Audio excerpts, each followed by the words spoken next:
Dudes and dudettes, how are you guys? This is Chazzy and welcome back to the Mixer, and today's video is going to be something very mysterious, something that personally I myself might not even be able to explain by the end of the video, but maybe the wind outside is going to help me. Today I have the participation of the very strong wind outside here in Sao Paulo. It's really windy today as it's been these last few days. You guys might be hearing the raging howling in the background. But anyway, so today I'm going to be talking about the Dyatlov Pass incident. If I butcher that name, I'm sorry. I don't speak whatever the hell language it is, But anyway, it is an incident that happened in February 1st or 2nd, between those 2 days there of 1959, in the Ural Mountains. Did I pronounce that correctly? Ural, I don't know. But basically it was an incident where 9 Russian hikers died in the mountains while hiking, but under very mysterious circumstances. Nobody knows to this day how the hell they even died, And some of them suffered very fatal injuries that didn't really make sense with an avalanche, like the most commonly accepted theory is that it was an avalanche that took them apart, that killed them. But as you guys are going to see as I go along in this video, some of the injuries, they weren't really concise with an avalanche. It's almost like they were mauled by a bear or a supernatural force or something, But anyway, a few more tidbits of info here before I continue that. Now, it was led by this guy called, look at that, Igor Dyatlov. My first name is actually Igor. Chazzy is just a nickname. Fun fact for you guys there.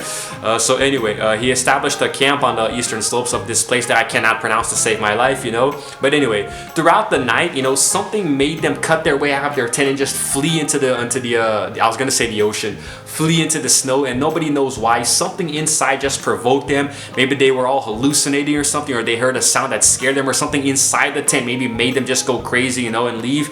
But the thing is that they were all inadequately dressed, for the circumstances outside, for the weather outside.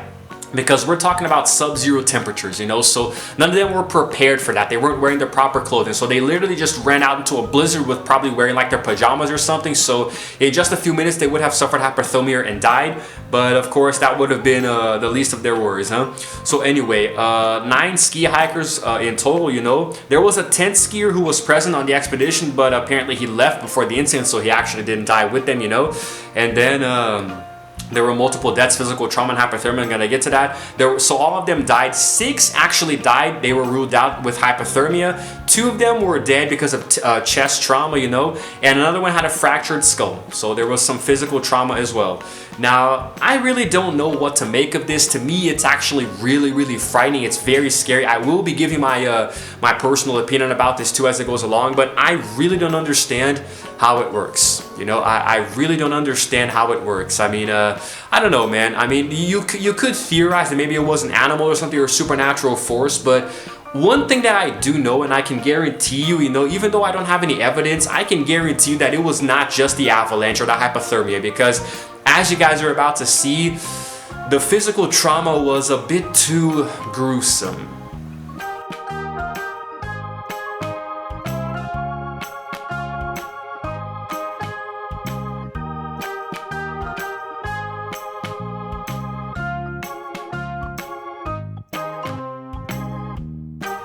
Okay, you ready to get into the more graphic details? Okay, good. But if you have a weak stomach, I suggest you skip a few seconds, until I'm done with this part here, because you might not really be able to stomach what you're about to hear. Okay. So anyway, here we go. Alright, so like I said before, just reviewing, 6 were killed by hypothermia and the other 3 had been killed by physical trauma. Going into detail now, 1 of the victims had major skull damage, and 2 had severe chest trauma, and another even had a small crack in their skull. Okay, now 4 of these bodies were found lying in running water in a creek, and 3 of them had soft tissue damage of the head and the face. 2 of the bodies were missing their eyes, 1 was missing the tongue, and another was missing the eyebrows. Okay, so eventually there was an investigation that later concluded that a compelling natural force, had caused these deaths, and there have been numerous theories that were put forward to account for the unexplained deaths, including maybe animal attacks or hypothermia itself or an avalanche, katabatic winds, infrasound-induced panic, military involvement even, or some combination of these all here. Now here's the thing. let me continue. Russia opened up a new investigation into the incident back in 2019, and there were a few conclusions that were actually presented in July of 2020, the year afterwards. An avalanche had led to the deaths, is what they said. Survivors of the avalanche had been forced to suddenly leave their camp in low visibility conditions with inadequate clothing and had died of hypothermia. Okay, but then this other guy said that it was a heroic struggle, there was no panic, but they had no chance to save themselves under the circumstances. And then there was another study led by scientists that was published in 2021. It suggested that a type of avalanche known as a slab avalanche could cause some of the injuries. Okay, I still don't think it's very plausible. In my opinion, I don't think it's really plausible. A slab avalanche is basically it forms frequently when there's snow that's been deposited or redeposited by the wind, you know. So it pretty much has the characteristic of a block being cut from snow, you know, and it comes down in fractures. So, you know, they can have like a, basically you could have like a jagged layer of ice coming at you, which is what why it's called a slab, you know. So I guess there is a chance that maybe it might lacerate a few things here, but it still doesn't explain how the injuries were so concisive with like an animal attack, you know. So anyway, so there was a mountain pass in the area that was actually named the Dyatlov Pass in memory of the actual group that actually died there, you know. So here's the thing, blah blah blah blah blah. Here we go. All right, so getting into the graphic details, I don't understand how any sort of avalanche can cause this level of detail of injuries in anyone, okay? Because just going back to it here, there was one guy who didn't have a freaking tongue, okay? Another was missing his eyebrows. They were shaved clean off apparently. Two of the bodies had no eyes, you know, and there was damage to tissue. So how the hell does any kind of avalanche target such specific parts of somebody's body? I really don't understand how that's even remotely possible, you know? Unless, of course, the avalanche hit and then maybe some animals that were there tried to eat away at them, you know? I really do think that, I mean, I don't think that there was like a military involvement. I don't think they were murdered or anything, because if they were, it must have been like the freaking Yeti or something, like the abominable snowman probably came in and mauled them, you know? That's still an explanation, but aside from that, I think that it might have been a natural animal cause, you know? Maybe there were some animals there, some scavengers who saw the bodies, and maybe they came in to try to take away some pieces. Why they took away specific pieces and didn't actually eat the bodies themselves, I don't know. That's where the hole in this story comes in, you know, because if it was like, for example, a bear that came in to eat them, it wouldn't just eat their eyes or their tongues, you know. And if it were maybe crows or something, you know, maybe birds, I still don't think they would eat just that specific part of your body, you know. They would probably eat the skin or the flesh or something, you know. So it doesn't make sense. So I don't think that we can rule in the supernatural, because it still wouldn't make sense. No matter how you slice it, it doesn't make sense how these injuries were so specific, you know? It just doesn't make any sense at all. So, I mean, you could blame it on the avalanche, but how would an avalanche cause this specific level of damage to a human body? It doesn't make sense at all, you know? I have read a lot of articles, I've watched a lot of YouTube videos before doing this one here, and nothing at all seems to make any shred of sense.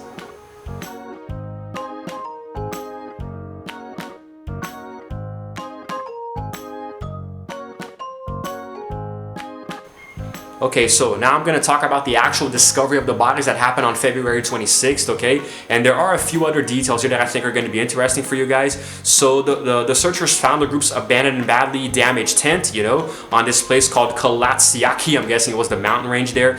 Now, here we go. The campsite utterly baffled the search party because, you know, there was a student who found the tent, and he actually said that it was torn half down and covered with snow. It was empty, and all of the belongings and shoes were left behind, okay? So then the tent had been cut open from the inside, so something happened inside that made everybody want to escape very quickly, okay? So there were 9 sets of footprints left by people who were wearing only socks or a single shoe, or maybe even barefoot, you know, that were leading down to the edge of the nearby wood on the opposite side of the pass, which was about 1.5 kilometers to the northeast of the tent, okay? So after about 1,600 feet or 500 meters, you know, the tracks were covered with snow, and at the forest's edge, they found visible remains of a small fire, and there were the first 2 bodies, you know, that were shoeless and dressed only in underwear.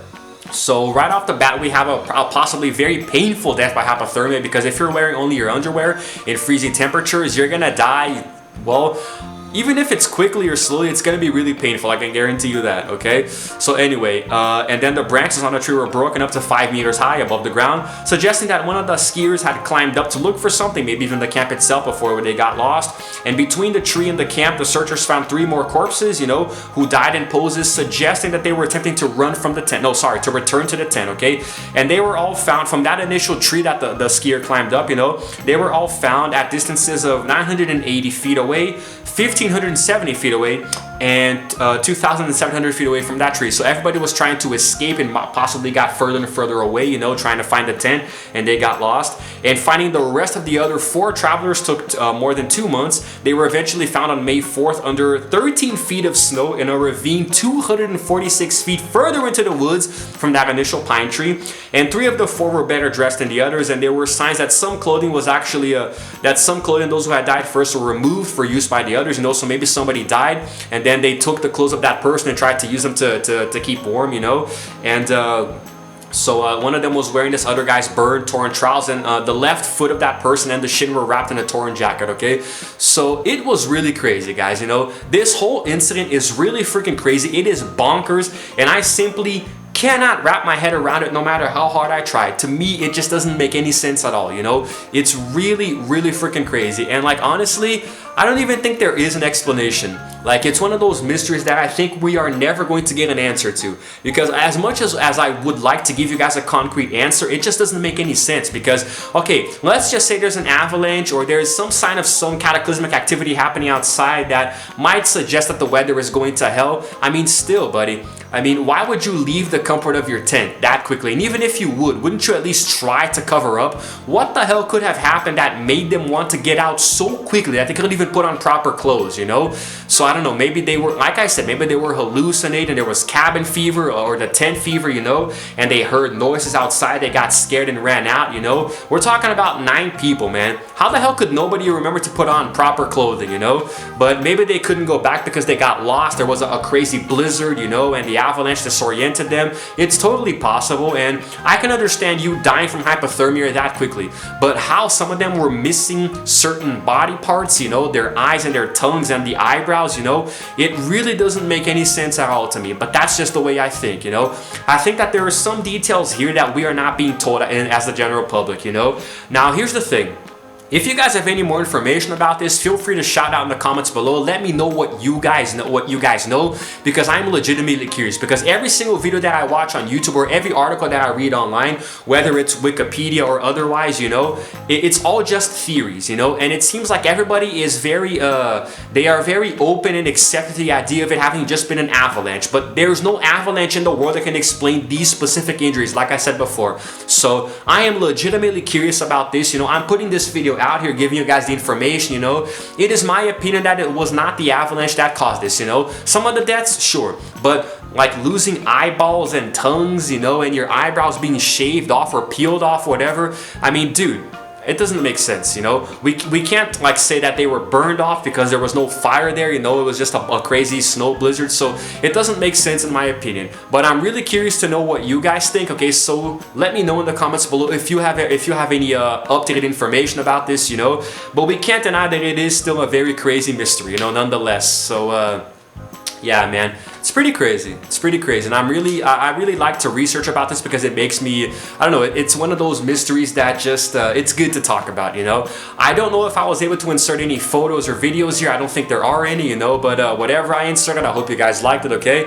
And that's it for now. That's all I can say about this topic, you know. I'm gonna do some more research later on my own outside of YouTube. Anyway, guys, if you happen to like this video, then please go ahead and give it a like and also subscribe to my channel. And while you're at it, consider hitting the notification bell as well so you can know exactly what time I upload, because I release videos every single day, usually multiple videos, you know, and at random times, okay? So it's good for you guys to stay up to date, okay? So that's it for now, guys. I'm sorry if it seemed a little too cut and short, you know. I just, there's really not a lot of information to go on, so yeah. But anyway, that's it for now. This is Chazzy signing out for now, and as always, I will see you guys in the next video. Roll the outro screen.